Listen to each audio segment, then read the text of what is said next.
Hello student, जैसा कि आप सभी को पता है कि हम कौन सा टॉपिक कर रहे हैं, कोस्ट कंसेप्ट। हमने 4 टॉपिक कर लिए हैं, 8 में से 5वां टॉपिक आज मैं आपके साथ डिस्कस करूंगी कि इंपॉर्टेंट है, इसलिए अकेले को ही इसमें करूंगी। कोस्ट यूनिट पिछली वीडियो में हमने डिस्कस किया था कोस्ट सेंटर, ठीक है। वैसे ही ये बहुत ही इंपॉर्टेंट है। कोस्ट यूनिट किसे कहते हैं, यूनिट आपको पता है ये वैसे यूनिट किसे कहते हैं, ठीक है। जैसे भी आपको बचपन से ही पता है यूनिट है। जैसे कि आपको बोला एक केले का रेट क्या है, तो यूनिट हो गया ना, एक यूनिट हो गया है ना।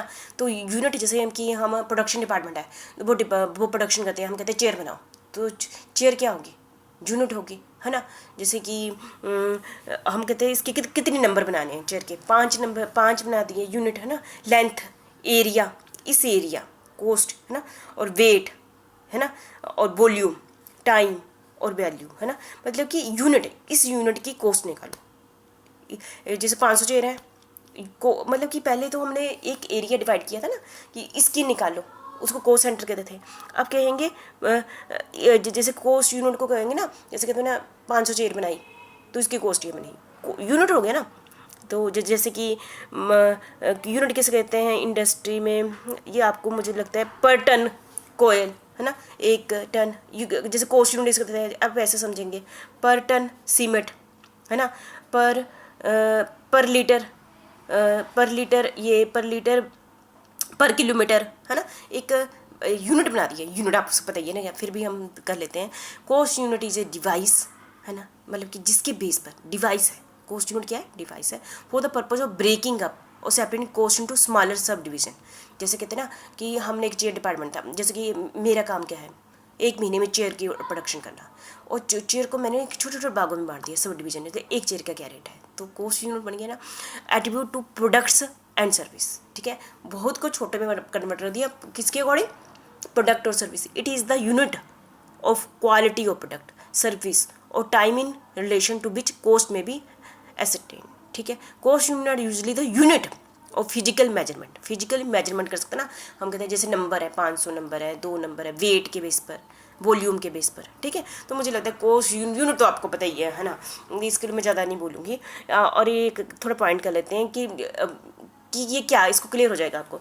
It must be clearly defined. Unit क्या है, हम कहेंगे किलो, जैसे मैं बताऊँ आपने कोस्ट निकालनी है, किलो के बेस पर निकालिए है ना, पर केजी के हिसाब से निकालो। अब जैसे आप हाँ, जैसे कि मेरी ये ऐसे कर लो कि मैं प्रोडक्शन करती हूँ ना, मगर 1 किलो दूध का क्या रेट है ना। मैं कह रही हूँ 1 किलो बोल दिया ना मैंने, है ना। 100 किलो का क्या रेट है, ठीक है। यूनिट का पता चल रहा है ना। It must be clearly defined होना चाहिए। यूनिट क्या होना चाहिए, डिफाइंड होना चाहिए, सिलेक्टेड। और इसकी सिलेक्शन, यूनिट डिफाइंड होना है, उसकी selection before the process of cost finding can be started. जब हमने कोस्ट निकालनी है तो आपको यूनिट तो पता होना चाहिए ना, कि मैंने 1 किलो दूध की कोस्ट क्या है, तो मुझे यूनिट तो पता होना चाहिए ना। It must not be too big. Unit क्या है, वो बहुत बड़ा भी नहीं होना चाहिए और छोटा भी नहीं होना चाहिए। It must be selected, unit select करें, that expenditure can be associated with it. It must be 1, एक होना चाहिए। जैसे ना 1 किलो, 5 किलो, 1 किलोमीटर, 5 है ना, इसे यूनिट क्लियर होने। It must be 1 which expenditure can be convertible associated, ठीक है। इट मस्ट बी अप्रोप्रिएट और natural to business operation and the product. It must be simple to understand, ठीक है। It must be universal acceptable, मतलब कि ये unit हम अपनी मर्जी से थोड़ी बनाएंगे, मतलब कि सभी लोगों ने इसको एक्सेप्ट किया हो। लोगों ने एक्सेप्ट, मतलब लोगों का मतलब यहाँ पर कहने का मतलब है कि सभी को पता है कि ये यूनिट है, ठीक है, उसको यूनिट कहते हैं। जैसे कि आपको बताओ ऑयल, जैसे हम बाजार में ऑयल खरीदते हैं तो कहते हैं पर लीटर दे दो, ठीक है। पेंसिल लेने जाते हैं पर दर्जन दे दो, ठीक है। केमिकल लेने जाते हैं तो कहते हैं पर लीटर का क्या रेट है, तो ये क्या हुआ, यूनिट हुआ पर लीटर, ठीक है। सीमेंट लेने जाते हैं तो हम कहते हैं पर टन सीमेंट, ठीक है। तो एक यूनिट क्या हुआ, ये तो आपको क्लियर ही है वैसे तो, ठीक है। तो आप, मुझे लगता है कि आप कोस्ट सेंटर भी समझ गए होंगे और कोस्ट यूनिट भी समझ गए होंगे, ठीक है। क्योंकि जो कोस्ट यूनिट है वो यूनिवर्सल है, और जो कोस्ट सेंटर है वो मुझे ऑब्जेक्ट के बेस पर मैं एरिया डिसाइड करूँगी, उसकी फिर कोस्ट निकालनी, उसको क्या कहते हैं, कोस्ट सेंटर। यूनिट है, यूनिट तो पहले डिफाइंड ही है, पर किलो, पर केजी, पर है ना, ये सारी पहले डिफाइंड है यूनिट ना, फिर उसकी कोस्ट निकालनी, ठीक है। फिर टाइप ऑफ कोस्ट यूनिट है ना, कॉस्ट यूनिट कितने टाइप की होती है, यहाँ पर दो दिए हैं, जैसे कि बहुत ही सिंपल है, सिंपल यूनिट और कंपोजिट यूनिट। सिंपल में कहते हैं it involve the use of single standard unit.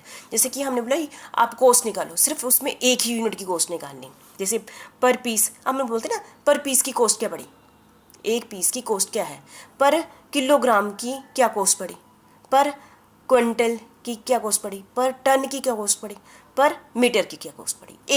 एक चीज़ पूछी मैंने, तो इसलिए कॉस्ट यूनिट हो गया, ये सिंपल है। कंपोजिट मतलब जब दो यूनिट शामिल हो जाते हैं, जैसे पर एक हो गया पैसेंजर किलोमीटर, पर टन किलोमीटर, इसमें दो चीज़ें हैं ना, टन भी हो गया किलोमीटर भी, जिसमें दो यूनिट आ गए तो उसको हम क्या कहते हैं, कॉम्प्लेक्स यूनिट। तो मुझे लगता है कि अब आपको कॉस्ट यूनिट तो क्लियर हो गया होगा, ठीक है। कोई यूनिट क्या होता है, जो यूनिवर्सली है ना, तो उसकी हमने क्या निकालनी है, कॉस्ट निकालनी है। उसके अंदर सिंपल को यूनिट है और कॉम्प्लेक्स यूनिट है, ठीक है। इसको आपने अच्छे से कर लेना। Thank you very much.